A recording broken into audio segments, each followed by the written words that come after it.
News 18 എന്നൊരു ചാനലിനെ പറ്റി ഞാൻ ഇങ്ങനെയല്ല വിചാരിച്ചിരുന്നത്. ഒരുപാട് VVIP ഡ്യൂട്ടി ചെയ്തിട്ടുള്ള ഒരു IPS കാരി എന്ന നിലയിൽ വിളിക്കാതെ ഒരു സ്ഥലത്ത് പോകരുത് എന്നൊരു മര്യാദ അവർ കീപ്പ് ചെയ്തു എന്നുള്ളതാണ് നിങ്ങൾ ഈ ന്യൂസ് 18 അടക്കമുള്ള ഈ ചാനലുകാര് കൊണ്ടുവന്ന് എടുത്ത് കാണിക്കുന്ന കുത്തിത്തിരിപ്പ്. VV രാജേഷ് മേയറായത് ശ്രീലേഖയെ തഴഞ്ഞുകൊണ്ടാണെന്ന്, അല്ലെങ്കിൽ ശ്രീലേഖനെ മേയർ ആക്കാം എന്നും പറഞ്ഞുകൊണ്ട് കൊണ്ടുവന്നിട്ട് പറ്റിച്ചു എന്ന രീതിയിലുമാണ് നിങ്ങൾ ഇതിനെ പ്രൊജക്ട് ചെയ്യാൻ വേണ്ടി ശ്രമിക്കുന്നത്. ഏറ്റവും കൂടുതൽ നിങ്ങൾക്ക് ഇപ്പോൾ വ്യൂവർഷിപ്പ് തരുന്ന രാഷ്ട്രീയ പാർട്ടി ഏതാണെന്ന് നിങ്ങളുടെ വിചാരം, രാഷ്ട്രീയ നേതാവ് ഏതാണെന്ന് നിങ്ങളുടെ വിചാരം? എന്തെങ്കിലും ഒരു വാർത്ത ജെന്യൂൻ ആയിട്ട് തരുന്ന രീതിയിൽ നിങ്ങൾ റിപ്പോർട്ട് ചെയ്യപ്പോഴെങ്കിലും നിങ്ങൾ ഈ പറയുന്നത് പോലെ ഒരു നേതാവ് കയറി വരുന്നു, മൈക്ക് അങ്ങോട്ട് പോകുമ്പോഴത്തേക്ക് കടന്ന് ചാടി കടിക്കുന്നു, അണികളോട് ചാടി കടിക്കുന്നു, ആ രീതിയിലല്ല അവിടുത്തെ കാര്യങ്ങൾ പോകുന്നത്.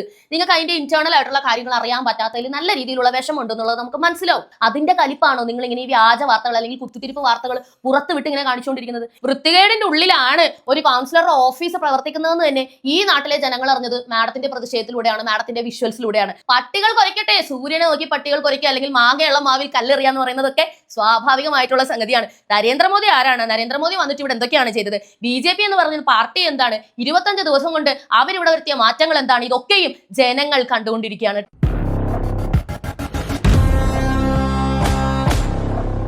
കഴിഞ്ഞ ദിവസം തിരുവനന്തപുരത്ത് പ്രധാനമന്ത്രി നരേന്ദ്രമോദി വന്നപ്പോഴാണ് സത്യത്തിൽ കേരളത്തിലെ മാപ്പറകളുടെ കുത്തിത്തിരിപ്പിന്റെ ലെവൽ എത്രത്തോളം ആണ് എന്നുള്ളത് എനിക്ക് പേഴ്സണലി മനസ്സിലായത്. സത്യത്തിൽ ഞാൻ വിചാരിച്ചിരുന്നില്ല ഒരുപാട് ചാനലുകൾ ഇത്രത്തോളം തരം താഴ്ന്ന രീതിയിലൊക്കെ റിപ്പോർട്ട് ചെയ്യുമെന്നുള്ളത്. നിങ്ങളും കുറെയൊക്കെ കണ്ടു കാണും. തുടക്കത്തിൽ ഈ കാര്യം മനസ്സിലാകാൻ വേണ്ടിയിട്ട് ഞാനൊരു വിഷ്വൽ കാണിക്കാം, നിങ്ങൾ കണ്ടോളൂ. ഓരോ വാക്കുകൾക്കും സ്റ്റേജിനകത്തിരിക്കുന്ന മുഴുവൻ വ്യക്തികൾക്കും, എന്റെ കരുത്തരായിട്ടുള്ള സഹപ്രവർത്തകന്മാർക്കും മാധ്യമ സുഹൃത്തുക്കൾക്കും ഹൃദയപൂർവ്വം ഒറ്റ വാക്കിൽ നന്ദി രേഖപ്പെടുത്തിക്കൊണ്ട് ഞാൻ എന്റെ വാക്കുകൾ നിർത്തുന്നു. വന്ദേ മാതരം.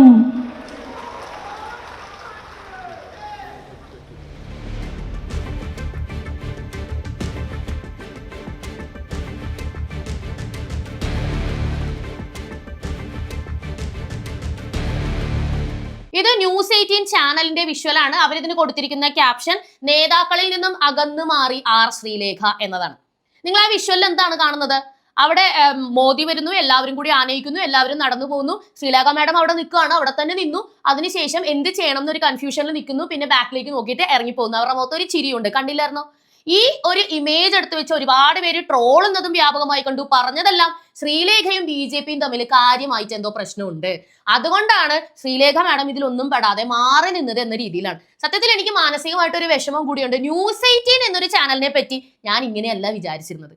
കാരണം ഞാൻ കൂടുതലും വാർത്തകൾ കാണാനായിട്ട് ഉപയോഗിക്കുന്ന ഒരു ചാനലായിരുന്നു ന്യൂസ് 18. കാരണം റിപ്പോർട്ടർ ആയിക്കോട്ടെ, ഏഷ്യാനെറ്റ് ആയിക്കോട്ടെ, 24 ആയിക്കോട്ടെ, അവരൊക്കെയും ഇടതുപക്ഷ സർക്കാരിന്റെ ഭാഗത്തു നിന്ന് PR-ന് വേണ്ടിയിട്ടുള്ള ഫണ്ട് വാങ്ങിച്ചിട്ട് BJPക്കെതിരെ ഫാബ്രിക്കേറ്റഡ് വാർത്തകൾ ചെയ്യുക, അല്ലെന്നുണ്ടെങ്കിൽ വളച്ചൊടിക്കുക. വാർത്തകളല്ലാത്തതെന്ന് പറഞ്ഞു കഴിഞ്ഞാൽ പാലക്കാട് BJP ഒരു മാങ്കൂട്ടത്തിനെതിരെയുള്ള ഒരു പ്രതിഷേധം നടത്തിയപ്പോ കോലം കത്തിക്കാനായിട്ട് തീപ്പെട്ടി അവരുടെ കയ്യിൽ ഉണ്ടായിരുന്നില്ല പോലും. അത് അപ്പുറത്തെ വീട്ടിൽ നിന്ന് കടം വാങ്ങിയിട്ടാണ് അവർ കത്തിച്ചത് എന്നുള്ളത് വരെ ഒരു വാർത്തയാക്കി കൊടുക്കുന്ന അത്രയും ചീപ്പ് ലെവലിൽ പോയപ്പോൾ പോലും ന്യൂസ് 18 ഞാൻ അതൊന്നും കണ്ടിരുന്നില്ല. നിങ്ങൾ കുറച്ചും കൂടി ജെന്യുവിൻ ആയിട്ട് മനുഷ്യർക്ക് അറിയേണ്ട വാർത്തകൾ ആ രീതിയിൽ തന്നെ റിപ്പോർട്ട് ചെയ്തതാണെന്നാണ് ഞാൻ വിചാരിച്ചിരുന്നത്. പക്ഷെ എന്റെ ധാരണകളെല്ലാം മാറ്റിക്കൊണ്ട് നിങ്ങളും ഈ സർക്കസ് കൂടാരത്തിലെ മറ്റൊരു മൃഗമായിട്ട് മാറിക്കഴിഞ്ഞു എന്നുള്ളത് എനിക്ക് ഈ വീഡിയോ കണ്ടപ്പോഴത്തേക്കും മനസ്സിലായി. എന്തൊരു തെറ്റിദ്ധരിപ്പിക്കലാണ് ഈ വീഡിയോയിലൂടെ നിങ്ങൾ ഉദ്ദേശിച്ചിരിക്കുന്നത്? ഇതിന്റെ ക്ലാരിഫിക്കേഷൻ ആയിട്ട് ആ മാഡം തന്നെ ഒരു വീഡിയോ ചെയ്തിട്ടുണ്ട്, നിങ്ങൾ അതും കൂടി ഒന്ന് കണ്ടിട്ട് വന്നോളൂ. ബഹുമാനപ്പെട്ട പ്രധാനമന്ത്രി നരേന്ദ്രമോദിജി തിരുവനന്തപുരത്ത് വന്നപ്പോൾ എനിക്ക് വേദിയിൽ ഇരിപ്പിടം ലഭിച്ചത് ഭാരതീയ ജനതാ പാർട്ടിയുടെ സംസ്ഥാന ഉപാധ്യക്ഷന്മാരിൽ ഒരാളായതുകൊണ്ടാണ്. എനിക്ക് രാഷ്ട്രീയം പുതിയതാണ്. 33.5 വർഷം പരിശീലിച്ചതും ചെയ്തതും ഒക്കെ ഒരു പോലീസ് ഉദ്യോഗസ്ഥയുടെ കടമയായിരുന്നു. വളരെയധികം VVIP ഡ്യൂട്ടി ചെയ്തിട്ടുള്ള എനിക്ക് അച്ചടക്കം വളരെ പ്രധാനപ്പെട്ട കാര്യമാണ്. പ്രധാനമന്ത്രി വേദിയിലേക്ക് വരുമ്പോൾ എനിക്ക് നൽകപ്പെട്ടിട്ടുള്ള സ്ഥാനത്ത് ഇരിക്കുക, അവിടെ തന്നെ നിലയുറപ്പിക്കുക എന്നതാണ് പാർട്ടി പ്രവർത്തക എന്ന നിലയിൽ ഞാൻ ചെയ്യേണ്ടതെന്നാണ് ധരിച്ചിരുന്നത്. അങ്ങോട്ടേക്ക് ക്ഷണിച്ചാലല്ലാതെ പോകരുത് എന്നുള്ള ഒരു പരിശീലനം എനിക്ക് ലഭിച്ചിരുന്നത് കൊണ്ടായിരിക്കാം ഞാൻ എൻ്റെ സ്ഥാനത്ത് മാത്രം ഇരിക്കുകയാണ് ചെയ്തത്. VVIP എൻട്രൻസിലൂടെ കയറി വന്ന അദ്ദേഹം അതേ എൻട്രൻസിലൂടെ പോകുമ്പോൾ ഞാൻ പോകുന്നത് ശരിയല്ലല്ലോ എന്ന് വിചാരിച്ചാണ് ഞാൻ അവിടെ നിന്നത്. മാധ്യമ ചാനലുകളിലും വളരെയധികം മോശമായ രീതിയിൽ ഇതിനെക്കുറിച്ച് പരാമർശിച്ച് കണ്ടു. ഇതിലാരും വെറുതെ തെറ്റിദ്ധരിക്കേണ്ട, ഞാൻ നിങ്ങളുടെ സ്വന്തം ശ്രീലേഖ, എപ്പോഴും BJPക്കൊപ്പം. വ്യക്തമായി പറയുന്നുണ്ട്, പ്രോട്ടോകോളിന്റെ ഭാഗമായിട്ട് എങ്ങനെ പ്രവർത്തിക്കണം എന്ന് അറിയാത്തത് കൊണ്ടാണ് ഞാൻ അവിടെ തന്നെ നിന്നിരുന്നത്. നിങ്ങൾക്ക് ഇത് മനസ്സിലാക്കാൻ ബുദ്ധിമുട്ടുണ്ടോ?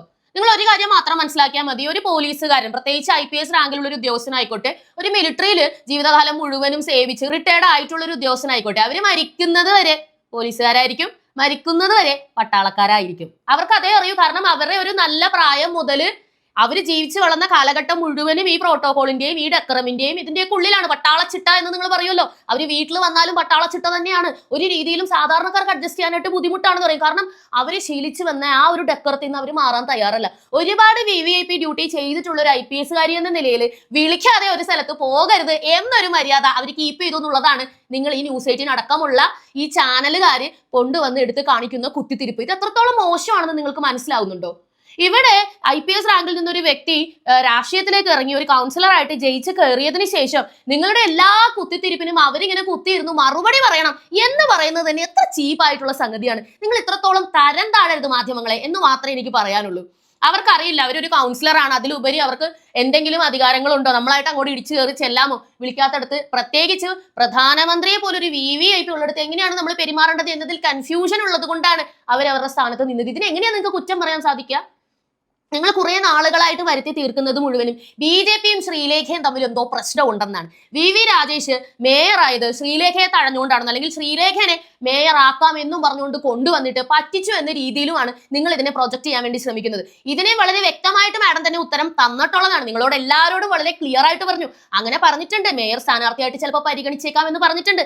നമുക്കറിയാം, ഒരു തെരഞ്ഞെടുപ്പിനെ അഭിമുഖീകരിക്കുമ്പോൾ ഒരാളെ എടുത്തു വെച്ചിട്ട് ഇയാളെ മന്ത്രിയാക്കാം, ഇയാളെ മേയറാക്കാം എന്നൊക്കെ പറഞ്ഞിട്ട് അങ്ങനെ ആയിരിക്കില്ല. 1-2 കാൻഡിഡേറ്റ്സ് ഉണ്ടാവും എല്ലാ പാർട്ടിക്കും. UDFന്റെ ശബരിനാഥിനെ മേയറാക്കാം, പണ്ട് MLA ആയിരുന്ന ആളാ എന്നും പറഞ്ഞാണല്ലോ അവർ തിരുവനന്തപുരത്ത് മത്സരിപ്പിച്ചത്. ഇതേ വിഷമം അപ്പൊ ശബരിനാഥിന് തോന്നാൻ പാടില്ലേ? അപ്പൊ ഓരോരുത്തർക്ക് ഈ പറഞ്ഞതുപോലെ തന്നെ എല്ലാത്തിനെ കുറിച്ചും കൃത്യമായിട്ടുള്ള കാഴ്ചപ്പാടുണ്ട്. പിന്നെ നിങ്ങൾ ഇപ്പോൾ നോക്കൂ, VV രാജേഷ് ഏതെങ്കിലും രീതിയിൽ കുറഞ്ഞ ഒരു മേയറാണോ?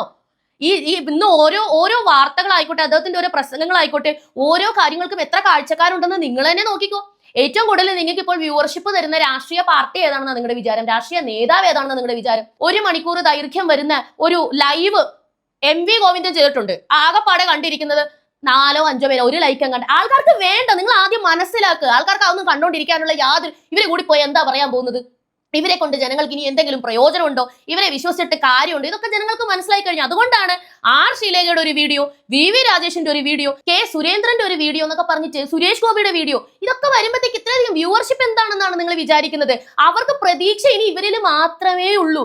എന്തിനാണ് നിങ്ങൾ ഇങ്ങനെ വളച്ചൊടിക്കുന്നത്? നിങ്ങളെ വലിയ രീതിയിൽ അവര് തന്നെ ട്രോളുന്നുണ്ട്. ഇതേ ന്യൂസ് 18 തന്നെ മറ്റൊരു വീഡിയോ ഇട്ടിരിക്കുകയാണ്, സുരേന്ദ്രന് കൈ കൊടുത്തില്ല എന്ന് പറഞ്ഞിട്ട്. ആ വീഡിയോ കണ്ടോളൂ.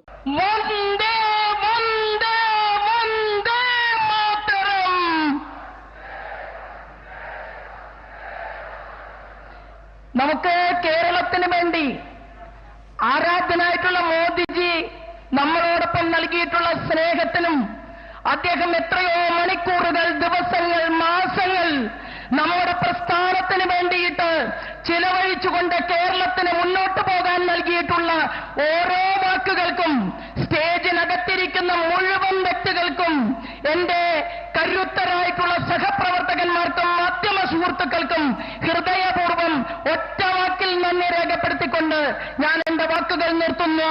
വന്ദേ മാതരം. ഇവിടെ കുഴപ്പം എന്താണെന്ന് വെച്ചാൽ നരേന്ദ്രമോദി സുരേന്ദ്രന് കൈ കൊടുത്തില്ല എന്നാണ് നമ്മൾ കാണുന്നത്. സുരേന്ദ്രൻ എന്താ ഇങ്ങനെ തൊഴുന്നതാണ്. തൊഴുന്ന ഒരു മനുഷ്യന് കൈയാണോ കൊടുക്കേണ്ടത്? പിന്നെ സുരേന്ദ്രനും നരേന്ദ്രമോദിയും തമ്മിലുള്ള ബന്ധം എന്താണെന്നുള്ളത് ന്യൂസ് 18 ബോധിപ്പിക്കേണ്ട കാര്യമൊന്നും സുരേന്ദ്രനില്ല. നിങ്ങളെ തന്നെ ട്രോളിക്കൊണ്ട് അദ്ദേഹം കഴിഞ്ഞ ദിവസം ഒരു പോസ്റ്റ് ഇട്ടിട്ടുണ്ട്. സുരേന്ദ്രൻ പിന്മാറി, അങ്ങനെ മോദി പ്രധാനമന്ത്രിയായി. അതിന്റെ കലിപ്പ് ഉറപ്പല്ലേ? Jallian news 18, news Malayalam, 24 and media 1 കിട്ടിയല്ലോ. കണ്ടോ, സുരേന്ദ്രൻ പിന്മാറി എന്നൊക്കെ പറഞ്ഞാൽ അവര് തന്നെ കളിയാക്കിക്കൊണ്ട് അവർക്ക് മനസ്സിലാകുന്നുണ്ട് നിങ്ങൾ എന്താ കാണിക്കുന്നത്. ഈ പാഷാണത്തിൽ കൃമി എന്നൊക്കെ പറയുന്നില്ല, നിങ്ങൾ ഇങ്ങനെ കോലിട്ട് ഇളക്കാൻ വേണ്ടിയിട്ടുള്ള കാര്യങ്ങൾ. ഇതിന് ഈ കോലും കൊണ്ട് നടക്കുന്ന മാപ്രകളെ നിങ്ങളുടെ പണി ഇതാണോ? സത്യത്തിൽ എന്തൊരു വൃത്തിയോടാണ്. വിശ്വസിച്ച് ഞങ്ങൾക്ക് ഒരു മാധ്യമം കാണാനായിട്ട് പറ്റും. എന്തെങ്കിലും ഒരു വാർത്ത ജെന്യൂനായിട്ട് തരുന്ന രീതിയിൽ നിങ്ങൾ റിപ്പോർട്ട് ചെയ്യും എപ്പോഴെങ്കിലും. ഈ പോസ്റ്റിന്റെ തന്നെ കമന്റുകളിലേക്ക് നോക്കൂ. സാധാരണ ആൾക്കാർക്ക് മനസ്സിലാവുന്നുണ്ടോ നിങ്ങളുടെ കുത്തിത്തിരിപ്പെന്ന് നിങ്ങളൊന്ന് മനസ്സിലാക്കിയാൽ മതി. K സുരേന്ദ്രനെ കെട്ടിപ്പിടിച്ചില്ല, VV രാജേഷിനെ എയർപോർട്ടിൽ കയറ്റിയില്ല, രാജീവ് ചന്ദ്രശേഖരനെ റോഡ് ഷോ വണ്ടിയിൽ കയറ്റിയില്ല, കുമ്മനം രാജേട്ടന് ഷോൾ ഇട്ട് കൊടുത്തില്ല, MT രമേശിനെ സംസാരിക്കാൻ വിളിച്ചില്ല, അനൂപ് ആന്റണിയുടെ തോളിൽ കൈവച്ച് ഞെരിച്ചു കളഞ്ഞു, പരിഭാഷ ചെയ്ത സന്ദീപ് വചസ്പതിക്ക് തൊണ്ട പറ്റി വരണ്ടിട്ടും വെള്ളം കൊടുത്തില്ല, ശോഭാ സുരേന്ദ്രന്റെ കാൽ തൊട്ട് വണങ്ങാതെ ആശാനാഥിന്റെ കാൽ തൊട്ട് വണങ്ങി. എങ്ങനെ ഇരിക്കണം? നിങ്ങളുടെ സ്വഭാവം ആളുകൾക്ക് മനസ്സിലാവുന്നത് കൊണ്ട് അവരിങ്ങനെ ട്രോളിക്കൊണ്ട് കമന്റ് ചെയ്യാണ്. ഇതൊന്നും പോരാതെ VV രാജേഷിന്റെ പുറം അടിച്ച് പരിശാക്കി എന്നൊക്കെ പറഞ്ഞ ആളുകൾ ട്രോളുമാണ് നിങ്ങളെ. അവര് സ്നേഹം പ്രകടിപ്പിക്കുന്നത്, അവര് ഇത് ഇന്നും നിലം തുടങ്ങിയ പണിയല്ല. ശ്രീലേഖ മാഡം ഒക്കെ ആദ്യമായിട്ട് ഒരു IPSന്റെ ആ ഒരു ഡെക്കറത്തിൽ നിന്ന് രാഷ്ട്രീയത്തിലേക്ക് വന്നപ്പോൾ എങ്ങനെ പെരുമാറണമെന്ന് അറിയാൻ പറ്റാത്ത രീതിയിലാണ് നിൽക്കുന്നതെങ്കിൽ മറ്റവരൊക്കെ തമ്മിൽ പേഴ്സണലി വർഷങ്ങളായിട്ടുള്ള ബന്ധങ്ങളുണ്ട്. ഒന്നാമത്തെ കാര്യം, ഇവരെല്ലാവരും RSS ആയിട്ട് ചേർന്ന് പ്രവർത്തിക്കുന്ന RSSന്റെ പ്രവർത്തകരാണ്. അവർ തമ്മിൽ അങ്ങനത്തെ വ്യക്തിബന്ധങ്ങളുണ്ട്. അതിപ്പോ നിങ്ങൾക്ക് ഇവിടെ ഇരുന്ന് ഡിഫൈൻ ചെയ്യാൻ പറ്റുന്നതല്ല. നിങ്ങൾ ഈ പറയുന്നത് പോലെ ഒരു നേതാവ് കയറി വരുന്നു, മൈക്ക് അങ്ങോട്ട് പോകുമ്പോഴത്തേക്ക് കടന്ന് ചാടിക്കടിക്കുന്നു, അണികളോട് ചാടിക്കടിക്കുന്നു, ആ രീതിയിലല്ല അവിടുത്തെ കാര്യങ്ങൾ പോകുന്നത്. നിങ്ങൾക്ക് അതിന്റെ ഇന്റേണൽ ആയിട്ടുള്ള കാര്യങ്ങൾ അറിയാൻ പറ്റാത്തതിൽ നല്ല രീതിയിലുള്ള വിഷമമുണ്ടെന്നുള്ളത് നമുക്ക് മനസ്സിലാവും. ഇപ്പൊ ഈ പറഞ്ഞ പോലെ തന്നെ VV രാജേഷിനെയാണോ മേയറായിട്ട് തെരഞ്ഞെടുക്കുന്നത്, അല്ലെങ്കിൽ ശ്രീലേഖ മാഡം ആണോ മേയർ എന്ന് ഈ പ്രഖ്യാപനം വന്ന് പുറത്തേക്ക് വരുന്നത് വരെ നിങ്ങൾക്ക് അറിയില്ല. നിങ്ങൾക്ക് യാതൊരു രീതിയിലുള്ള എൻട്രിയും അതിന്റെ ഉള്ളിലേക്കില്ല. അതിന്റെ കലിപ്പാണോ നിങ്ങൾ ഇങ്ങനെ ഈ വ്യാജ വാർത്തകൾ അല്ലെങ്കിൽ കുത്തിത്തിരിപ്പ് വാർത്തകൾ പുറത്ത് വിട്ട് ഇങ്ങനെ കാണിച്ചുകൊണ്ടിരിക്കുന്നത്? എനിക്ക് ശ്രീലേഖ മാഡത്തിനോട് പറയാനുള്ളത്, ഇതിനൊന്നും മറുപടി പറയേണ്ട ബാധ്യത മാഡത്തിന് ഇല്ല എന്നുള്ളതാണ്. കാരണം ഇവരുടെ മെയിൻ പണി എന്ന് പറഞ്ഞാൽ ഈ ആട്ടിൻകുട്ടികളെ കടി പിടിപ്പിച്ച് ചോര താഴേക്ക് വീഴ്ത്തി ആ ചോര കുടിക്കുന്ന ചെന്നായ്ക്കളാണ് ഇവർക്കത് മാത്രമേ ആവശ്യമുള്ളൂ. ജനങ്ങൾക്കിടയിൽ തെറ്റിദ്ധാരണ പടർത്താൻ വേണ്ടിയിട്ട് മാത്രമാണ് ഇവര് വർക്ക് ചെയ്യുന്നത്. ആ തെറ്റിദ്ധാരണ നമ്മൾ മാറ്റി കൊടുക്കണ്ടേ എന്ന് വിചാരിച്ചിട്ടാണ് മാഡം ഇത് പറയുന്നതെന്ന് മനസ്സിലാകും. പക്ഷേ ജനങ്ങൾക്ക് അവരെക്കാൾ ഉപരി മാഡത്തിനെ അറിയാം, BJP എന്ന പാർട്ടിയെയും അറിയാം. ഇവരൊന്നും പറയുന്നത് പോലെ അല്ല എന്നുള്ളത് ജനങ്ങൾ മനസ്സിലാക്കി കഴിഞ്ഞു. അതുകൊണ്ട് തന്നെ ഇത്തരം എക്സ്പ്ലനേഷൻസ് അത് ഇവർ അർഹിക്കുന്നില്ല. മാഡത്തിന്റെ ഈ ഒരു എക്സ്പ്ലനേഷൻ ഞാൻ ഇന്നതുകൊണ്ടാണ് മാഡം പറഞ്ഞത്. മാഡത്തിന്റെ ഒരു ബഹുമാനം കൊണ്ട്, മാഡത്തിന്റെ ഒരു ക്യാരക്ടറിന്റെ ആ ഒരു ഹൈ ക്ലാസ് ലെവലും കൊണ്ടാണ്. അതൊന്നും മനസ്സിലാക്കാനുള്ള ബോധം ഇവർക്കില്ല എന്നുള്ളതാണ് ഞാൻ പറയുന്നത്. എല്ലാ കാര്യത്തിലും അങ്ങനെ ഒരു എക്സ്പ്ലനേഷൻ മാഡത്തിന് കൊടുക്കേണ്ട കാര്യമില്ല. മാഡത്തിന്റെ ജോലിയുമായിട്ട് മുന്നോട്ട് പോവുക, അത് 100% ഭംഗിയായിട്ട് ചെയ്യുന്നുള്ളത് ഞങ്ങൾക്ക് മനസ്സിലായിട്ടുള്ള കാര്യമാണ്. ഏറ്റവും തുടക്കത്തിൽ തന്നെ വൃത്തികേടിന്റെ ഉള്ളിലാണ് ഒരു കൗൺസിലറുടെ ഓഫീസ് പ്രവർത്തിക്കുന്നതെന്ന് തന്നെ ഈ നാട്ടിലെ ജനങ്ങൾ അറിഞ്ഞത് മാഡത്തിന്റെ പ്രതിഷേധത്തിലൂടെയാണ്, മാഡത്തിന്റെ വിഷ്വൽസിലൂടെയാണ്. അപ്പൊ തന്നെ അവിടെ തീരുമാനം ഉണ്ടായി. അവിടെ റോവേസുകൾ അടക്കം മാറി അവിടെ കെട്ടിക്കേറി താമസിച്ചിരുന്ന പ്രശാന്ത് MLA അടക്കം അവിടെ നിന്ന് കൂടും കുടുക്കി എടുത്ത് പോയി കഴിഞ്ഞപ്പോൾ മാഡത്തിന്റെ പ്രവർത്തനങ്ങൾ എങ്ങനെയാണ്, അതിന്റെ ഫലങ്ങൾ എന്തൊക്കെയാണെന്ന് ഇവിടുത്തെ ജനങ്ങൾക്ക് മനസ്സിലായി കഴിഞ്ഞു. ഒന്നുമില്ലെങ്കിൽ ഒരു ഗവൺമെന്റ് ഓഫീസിന് ബേസിക് ആയിട്ട് വൃത്തി വേണമെന്നും ജനങ്ങൾക്ക് വന്നിരുന്ന് സംസാരിക്കാൻ പറ്റുന്ന രീതിയിൽ ഒരു കൗൺസിലറിനും ഒരു ഓഫീസ് വേണമെന്നും ഇതൊക്കെയും പുരോഗമനമാണ്, അല്ലെങ്കിൽ ഇതൊക്കെയും പുതിയ പൊളിറ്റിക്സിന്റെ ആവശ്യങ്ങളാണെന്നും ഇവിടുത്തെ ജനങ്ങൾക്ക് മനസ്സിലായത് മാഡത്തിന്റെ പ്രവൃത്തിയിൽ നിന്ന് തന്നെയാണ്. അതാണ് ഞാൻ പറയുന്നത്. സുരേഷ് ഗോപി അടക്കമുള്ള ആളുകളെ ഇതുപോലെ തന്നെയാണ് ഇവർ കല്ലെറിയും ബുദ്ധിമുട്ടിക്കുകയൊക്കെ ചെയ്തുകൊണ്ടിരിക്കുന്നത്. ഇതിനെല്ലാം ആ ഒരു ട്രോൾ സെൻസിലെടുത്ത് ഇവറ്റകൾക്ക് മറുപടി കൊടുക്കാതെ ഇവരെ അങ്ങ് ഇഗ്നോർ ചെയ്യാന്നുള്ള രീതിയിലാണ് എല്ലാവരും ചെയ്തുകൊണ്ടിരിക്കുന്നത്. അത് തന്നെ ഒരു രാഷ്ട്രീയക്കാരി എന്ന നിലയിൽ ശീലിക്കേണ്ടി വരും എന്നുള്ളതാണ്. അത് ശീലിക്കുന്നതാണ് ഏറ്റവും നല്ലത്. കാരണം ഈ പറയുന്ന എല്ലാ പ്രതികരണങ്ങളും, എല്ലാ ഒച്ചപ്പാടുകളും, എല്ലാ ആക്രോശങ്ങളും മറുപടി അർഹിക്കുന്നില്ല. ഇവിടെ ഒരുപാട് പട്ടികൾ കടന്നു പോയിരിക്കും അല്ലെ, റോഡിൽ ഒരുപാട് പട്ടികൾ ഇങ്ങനെ കുറച്ചുകൊണ്ടിരിക്കും. നമ്മൾ അത് നോക്കിയിരിക്കോ, നമ്മൾ നമ്മുടെ വഴിക്ക് മുന്നോട്ട് പോകും. രണ്ടാമത്തെ കാര്യമാണ് ചെയ്യേണ്ടത്, പട്ടികൾ കുറയ്ക്കട്ടെ. സൂര്യനെ നോക്കി പട്ടികൾ കുറയ്ക്കുക, അല്ലെങ്കിൽ മാങ്ങയുള്ള മാവിൽ കല്ലെറിയുക എന്ന് പറയുന്നതൊക്കെ സ്വാഭാവികമായിട്ടുള്ള സംഗതിയാണ്. നരേന്ദ്രമോദി ആരാണ്? നരേന്ദ്രമോദി വന്നിട്ട് ഇവിടെ എന്തൊക്കെയാണ് ചെയ്തത്? BJP എന്ന് പറഞ്ഞ പാർട്ടി എന്താണ്? 25 ദിവസം കൊണ്ട് അവരിവിടെ വരുത്തിയ മാറ്റങ്ങൾ എന്താണ്? ഇതൊക്കെയും ജനങ്ങൾ കണ്ടുകൊണ്ടിരിക്കുകയാണ്. ട്രസ്റ്റ് മീ, ഇവിടെ ഒരു പാർട്ടിയുടെയും അടിമകളല്ല സത്യത്തിൽ ഇവിടെ ഏത് സർക്കാർ ഭരിക്കണമെന്ന് തീരുമാനിക്കുന്നത്. മറിച്ച് ഇവിടെ നിഷ്പക്ഷരായ സാധാരണക്കാരായ തങ്ങൾക്ക് എന്ത് ലഭിക്കുന്നു എന്ന് ക്രൂഷ്യലായിട്ട് നോക്കിക്കൊണ്ടിരിക്കുന്ന ഒരു ജനമുണ്ട്. ഇതുവരെയും അവർ മിണ്ടാതിരുന്നെങ്കിൽ ഇനി അവർ മിണ്ടാതിരിക്കാൻ പോകുന്നില്ല. അതിന്റെ വലിയ തെളിവാണ് തിരുവനന്തപുരത്ത് കണ്ടത്.